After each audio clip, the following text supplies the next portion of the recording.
Hello dear student मैं अब्दुल करीम आंसारी मैं आज तुम्हालोকক अष्टम श्रेणीर अर्थात क्लास 8 सहिखन समल एकर गणितर जी सेकेंड चैप्टार आछे हेतु तुम्हालोকক आज मैं बुझाई दिबोलै चेष्टा करिम। गतिके तुम्हालोके स्किप नकराके प्रथমৰ পৰা শেষলৈকে सम्पूर्ण ভিডিঅ' চাবা। আগৰ जितु क्लास आছিলে তাত সমমিতি সপ্তম শ্ৰেণীৰ পুনৰ আলোচনা এটো কৰাইছিলো। আজি তোমালোকক সপ্তম শ্ৰেণীৰ পুনৰ আলোচনায় जितु सेकेंड আছে যে গোটা আকৃতিৰ দৃশ্যায়ন এই গোটা আকৃতিৰ দৃশ্যায়ন এই চেপ্টাৰটো আৰু তোমালোকৰ যি সমস্যা দিছে সেই সমস্যা সমাধান মই কৰি দেখুৱাবলৈ তোমালোক যত্ন কৰিম। গতিকে এতিয়াও যদি তোমালোকে কোনোবাই মোৰ চেনেলটো সাবস্ক্ৰাইব কৰা নাই কাইন্ডলি সাবস্ক্ৰাইব কৰি দিয়া লগতে লাইক আৰু শেয়াৰ কৰা। তেতিয়াহ'লে বলা আমি ক্লাসটো আৰম্ভ কৰোঁ। দ্বিমাত্ৰিক 2D চিত্ৰ কোনবোৰ ত্ৰিমাত্ৰিক অৰ্থাৎ 3D কোনবোৰ যিবোৰ দ্বিমাত্ৰিক তোমালোকে আগতে পাই আহিছা তেতিয়াও মই আকৌ তোমালোকক অলপ আভাস দিবলৈ যত্ন কৰিছো যে দ্বিমাত্ৰিক চিত্ৰবোৰ কেৱল দিক আৰু প্ৰস্থ থাকে বৃহৎ চেপেটা আকৃতিৰ উচ্চতা নাই মানে প্ৰায় নাই যেনেকৈ বৃত্ত চতুৰ্ভুজ যিকোনো ত্ৰিভুজ এই চিত্ৰ কোনবোৰ যিবোৰৰ মানে তোমাৰ 3D বুলি কোৱা হয় 3 ডাইমেনশন বুলি কোৱা হয় ইংলিছত ত্ৰিমাত্ৰিক যিবোৰ চিত্ৰৰ দিক প্ৰস্থ আৰু উচ্চতা তিনিটা থাকে গোটা বস্তুবোৰ ত্ৰিমাত্ৰিক হয় যিবোৰ বস্তু গোটা অৰ্থাৎ ফুটবল বাকস মাৰ্বল চকী ডেস্ক বেঞ্চ মোবাইল মানুহ জীৱ-জন্তু প্ৰত্যেক বস্তু তোমাৰ 3D ডাইমেনশন হয় 3 ডাইমেনশনাল অৰ্থাৎ ত্ৰিমাত্ৰিক বস্তু হয় সিহঁতৰ উচ্চতা দিক প্ৰস্থ তিনিটা থাকে। এতিয়া বলা আমি প্ৰশ্ন আলোচনা কৰোঁ। এতিয়া তলত কিছুমান বস্তু দিছে সেই বস্তুবোৰ যে কোনবোৰ দ্বিমাত্ৰিক কোনবোৰ ত্ৰিমাত্ৰিক এইটো বাছি উলিয়াব লাগে। চোৱা ইয়াত লিখিবা দ্বিমাত্ৰিক কোনকেইটা কলো বৃত্ত আয়ত চতুৰ্ভুজ সমান্তৰিক ত্ৰিভুজ বৰ্গ কাৰণ এইকেইটাৰ দিক আৰু প্ৰস্থ আছে উচ্চতা নাই। আৰু ত্ৰিমাত্ৰিক কোনবোৰ লিখিবা এতিয়া ত্ৰিমাত্ৰিক কেইটা চোৱা গোলক কাৰণ তাৰ দিক প্ৰস্থ আৰু উচ্চতা তিনিটা আছে। পিৰামিড পিৰামিডটো ঠিক তেনেদৰে পেন্সিল বাকস মাৰ্বল ঘনক জুই খোলা বাকস শিলা শংকু এইবোৰ তোমাৰ ত্ৰিমাত্ৰিক অৰ্থাৎ সিহঁতৰ দিক প্ৰস্থ আৰু উচ্চতা আছে। এইবোৰ হল ইয়াৰ দিক প্ৰস্থ আৰু উচ্চতা আছে ইয়াৰ তল চুক আৰু কাহু আছে চিত্ৰটোৰ পৰা তলৰ প্ৰশ্নসমূহৰ উত্তৰ দিয়া। এই ঘনক যিটো আছে এই ঘনকৰ যে এইটোক চুক বুলি কোৱা হয় এইটোক তল বুলি কোৱা হয় এইটোক কাহ বুলি কোৱা হয় তোমালোকে জানা।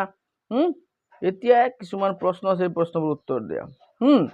চোৱা ঘনক এটা 2D 3D আকৃতিৰ ইয়াত দেখিবা 3D যিটো সিহঁতৰ দিক প্ৰস্থ উচ্চতা তিনিটা আছে 3D।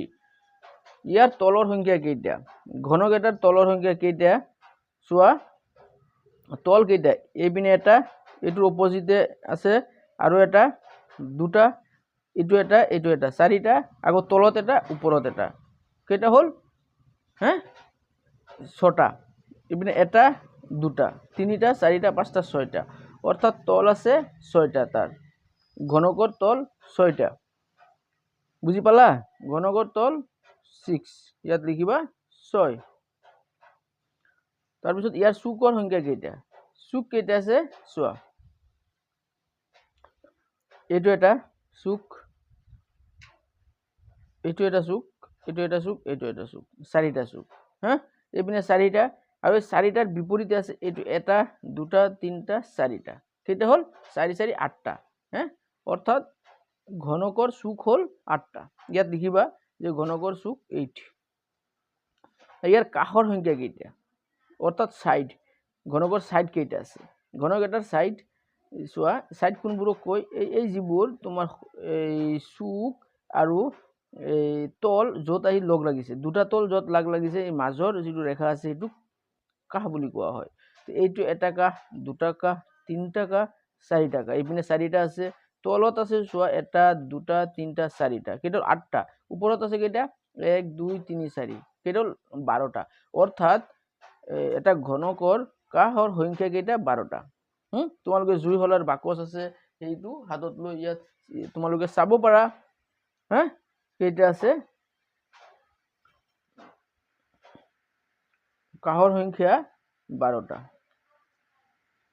ইয়াৰ তলবোৰ 2D 3D আকৃতিৰ হয়। তলবোৰ কেনেকুৱা এনেকুৱা তলবোৰ অৰ্থাৎ এটা এটা চতুৰ্ভুজ বা বৰ্গক্ষেত্ৰ গণকৰ প্ৰত্যেকটো তল এটা এটা বৰ্গক্ষেত্ৰ গতিকে এইটো 2D হ'ব। তাৰপিছত ঘনকটো গোটা আকৃতিৰ হয় নহয় ঘনক গোটা আকৃতিৰ হয় লিখিব উত্তৰত বহিত লিখি ৰাখা যি গোটা আকৃতিৰ বস্তুৱে ঠায়াগুৰি থাকে নাথাকে গোটা আকৃতিৰ বস্তুৱে ঠায়াগুৰি থাকে নাথাকেটো কাটি দিবা যে গোটা আকৃতিৰ বস্তুৱে ঠায়াগুৰি থাকে অৰ্থাৎ জায়গা দখল কৰি ৰাখে অলপ হলেও জায়গা লাগিব। গোটা আকৃতিৰ বস্তুৰ মাত্ৰাৰ সংখ্যা কিমান গোটা আকৃতিৰ বস্তুৰ মাত্ৰাৰ সংখ্যা 3 আমি জানো 3D তাৰ পিছত চোৱা যে ইয়াত কিছুমান গোটা বস্তুৰ চিত্ৰ দিয়া আছে চুঙা গোলক শংকু অৰ্ধগোলক এতিয়া চিত্ৰকেইটা ভালদৰে লক্ষ্য কৰা আৰু তলৰ প্ৰশ্নসমূহৰ উত্তৰ লিখা। তলৰ প্ৰশ্নসমূহ কি দিছে চোৱা যে শংকু এটাৰ শীৰ্ষৰ সংখ্যা কেইটা চোৱা যে এটা শংকুত থকা শীৰ্ষ বিন্দুৰ সংখ্যা কেইটা তে শংকুটো হল এইটো শীৰ্ষবিন্দু আছে তলত যিটো আছে এইটো চুক বা শীৰ্ষবিন্দু তাৰ এটা আছে লিখিবা। বি এটা গোলকত থকা শীৰ্ষবিন্দুৰ সংখ্যা কেইটা আছে গোলকটো গোল তাৰ মানে কোনো ধৰণৰ চুক নাই অৰ্থাৎ শীৰ্ষবিন্দু নাই গতিকে এইটো 0 গোলকত থকা শীৰ্ষবিন্দুৰ সংখ্যা 0। সি এটা গোলকত থকা কাষৰ সংখ্যা কিমান কাষ এই গোলকটোত তল এটাই আছে তাৰ কোনো ধৰণৰ চুক কাষ নাই গতিকে তাৰ কাষৰ সংখ্যা গোলকত থকা 0 কাহু নাই আমি জানো কাহ মানে দুটা তল যত লগ লাগে এই মাজৰটোক কাহ বুলি কোৱা হয় যি তল এটাই সেই কাৰণে তাৰ কোনো ধৰণৰ কাহ নাথাকে বুজি পালানে। তাৰপিছত ডি কি কৈছে যে কাহ আৰু শীৰ্ষবিন্দু নথকা দুটা গোটা বস্তুৰ নাম লিখা যে কাহ শীৰ্ষবিন্দু নথকা বস্তু কি আছে মাৰ্বল আছে ফুটবল আছে সেইবোৰ কাহ আৰু শীৰ্ষবিন্দু নাথাকে লিখা যে মাৰ্বল তাৰপিছত এই ফুটবল মানে গোলাকৃতি বস্তু যিবোৰ সেইবোৰ কাহ আৰু শীৰ্ষবিন্দু বা চুক নাথাকে। ই চুঙাৰ কাষৰ সংখ্যা কেইটা আৰু শীৰ্ষবিন্দুৰ সংখ্যা কেইটা চুঙা এতিয়া চুঙাটো চোৱা এইটো কিন্তু চুঙাৰ গোলাকৃতি এইটো তল এটা ইয়াত কাহ নাই কাহ আছে তোমাৰ এই ওপৰত আৰু এইটো তলত অৰ্থাৎ দুটা কাহ এটা চুঙাৰ কাহ আছে দুটা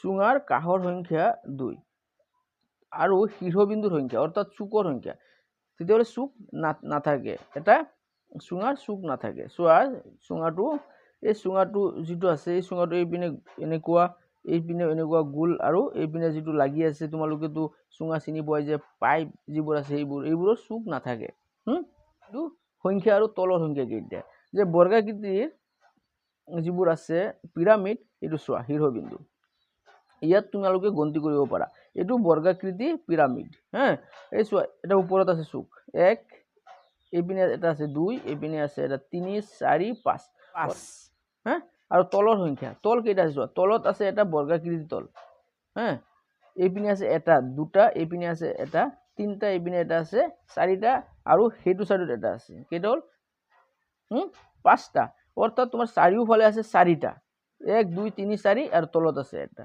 কেইটা হল তল পাঁচটা তে তোমাৰ বৰ্গাকৃতি ভূমিৰ পিৰামিডৰ শীৰ্ষবিন্দুৰ সংখ্যা 5 তলৰ সংখ্যা 5 আৰু কাষৰ সংখ্যা কেইটা কাষ অৰ্থাৎ সাইড চোৱা তলত তোমাৰ এইপিনে আছে 1 2 3 4 তলতে চাৰিটা আছে আৰু এইপিনে সিধাকে 1 2 3 4 অৰ্থাৎ 8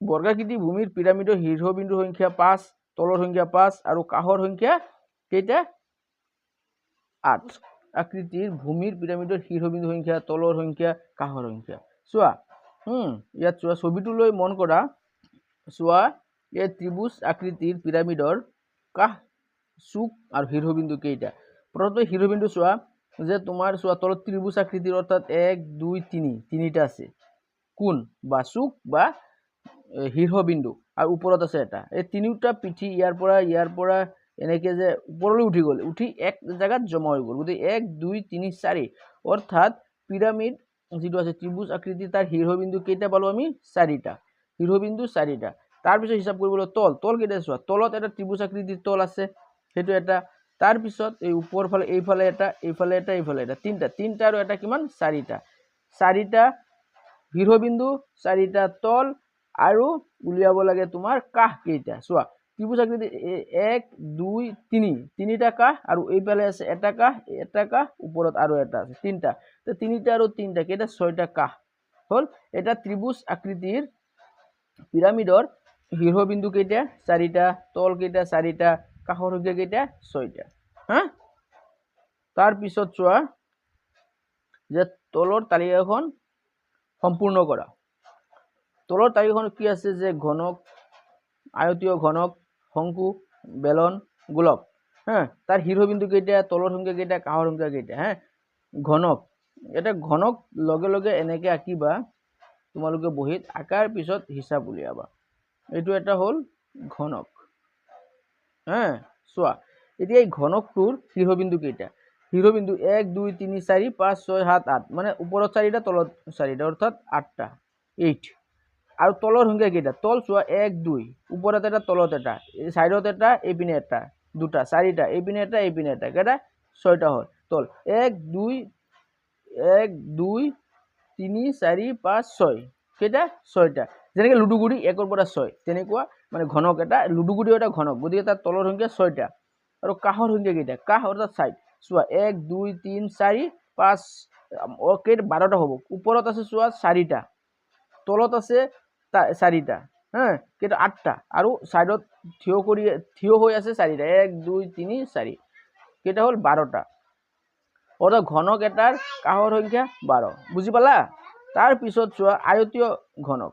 এতিয়া আয়তীয় ঘনক কেনেকুৱা, আয়তীয় ঘনক এই আয়ত আকৃতিৰ নিচিনা আয়তীয় ঘনক, আৰু ঘনক কাহ আৰু চুক, তল, শিৰোবিন্দু একে হ'ব।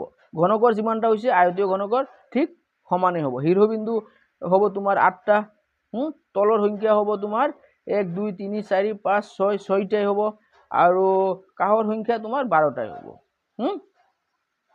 তাৰপিছত আছে তোমাৰ শংকু। শংকু বস্তুটো কেনেকুৱা, এই ত্ৰিভুজ আকৃতিৰ হয়, ওপৰ ফালে ঘূৰণীয়া আৰু তলত এইটো চুফি যেনেকুৱা, এইটো হল শংকু। এতিয়া শংকুৰ শিৰোবিন্দু কেইটা, এটা আমি জানো 1, তাৰপিছত তলৰ সংখ্যা কেইটা, তল তোমাৰ তলত এটা তল আৰু এই সাইডত এটা ঘূৰণীয়া তল আছে, যেটো গোলাকৃতিৰ তল বুলি কোৱা হয়, দুটা। শংকুৰ তলৰ সংখ্যা 2টা, আৰু কাহৰ সংখ্যা কেইটা, সাইড এটা আছে, এইটো যেটো লাগি আছে, এই ভিতৰৰ তলটো তলৰ আৰু এই সাইডৰ তল দুটা লাগিছে, যেটো সেইটো কাহ বুলি কোৱা হয়, কাহ হল এটা। অৰ্থাৎ এটা শংকুৰ শিৰোবিন্দু এটা, তলৰ সংখ্যা 2, কাহৰ সংখ্যা 1 হল। তাৰ পিছত চোৱা বেলন। বেলন অৰ্থাৎ তোমালোকেতো চিনি পোৱা, এটা বেলুনৰ শিৰোবিন্দু নাথাকে, 0, তলৰ সংখ্যা 1, কাহৰ সংখ্যা 0 নাই। গোলক, গোলকৰ শিৰোবিন্দু 0, তলৰ সংখ্যা 1 আৰু কাহৰ সংখ্যা 0 হল। বুজি পালানে? তাৰ পিছত চোৱা মিলোৱা। এইটো তোমালোকে মিলাবলৈ চেষ্টা কৰো যে এই শংকুটো কাটি কেনেকুৱা হৈছে, এইটো এটা চোৱা বনাই, এইটো চুঙাৰ কিন্তু, হ্যাঁ, এইটো মানে এইটো ফল্ড কৰিছে, ভাঙিছে। মই এটা দেখাই দিছো, চোৱা এই চোৱা মই যি চিত্ৰটো আঁকিছো এইটো আছে, গতিকে ইয়াত যিটো তোমাৰ ভাঁজ কৰিলে, এইটো ভাঁজ কৰিলে কেনেকুৱা হয়, হ্যাঁ, সেইবোৰ তোমালোকে মিলাবা, এইটো তোমালোকে বুজি পাইছা। তাৰপিছত চোৱা গোটা বস্তুক বিভিন্ন দিশৰ পৰা লক্ষ্য কৰিলে কেনেকুৱা দেখা যায়, হ্যাঁ, যে গোটা বস্তুক বিভিন্ন দিশৰ পৰা লক্ষ্য কৰা কেনেকুৱা দেখা যায়, আৰু সেইটো তলত লিখিবলৈ দিছে। হ্যাঁ, এই চিত্ৰ যেটো আছে বাকস, সেইটো যদি ওপৰৰ পৰা চোৱা, তেতিয়া তাত কি দেখিবা, আয়তক্ষেত্ৰ এটা দেখা পাবা। সন্মুখৰ পৰা চালেও এটা আয়তক্ষেত্ৰ দেখা পাবা। হ্যাঁ, আৰু যদি তোমালোকে কাহৰ পৰা চোৱা, তেতিয়াহ'লে এটা আয়ত দেখা পাবা, আৰু সেইটো অংকন কৰিবা। এনেকে তোমালোকে আঁকিবা, সাইডত আঁকিবা, নহলে এটা এক্সট্ৰাকে পাত লৈ ল'বা, দেখা পাবা, এইটো লিখিব লাগে। গতিকে আজি তোমালোকক গোটা বস্তু দৃশ্যমান পাঠটো তোমালোকক বুজাবলৈ মই যত্ন কৰিছো, আৰু তোমালোকে বুজি পাইছা বুলি মই আশা ৰাখিছো। আৰু যদি অন্য ক্লাছ কৰিবলগীয়া হয়, তেতিয়াহ'লে কমেণ্ট কৰি মোক জনাবা, আৰু যদি ভাল লাগিছে তেতিয়া লাইক শ্বেয়াৰ কৰিবা, আৰু যদি এতিয়াও কোনোবাই মোৰ চেনেলটো ছাবস্ক্ৰাইব কৰা নাই, কাইণ্ডলি ছাবস্ক্ৰাইব কৰি দিবা। আজি ইমানতে সামৰিলোঁ, ধন্যবাদ।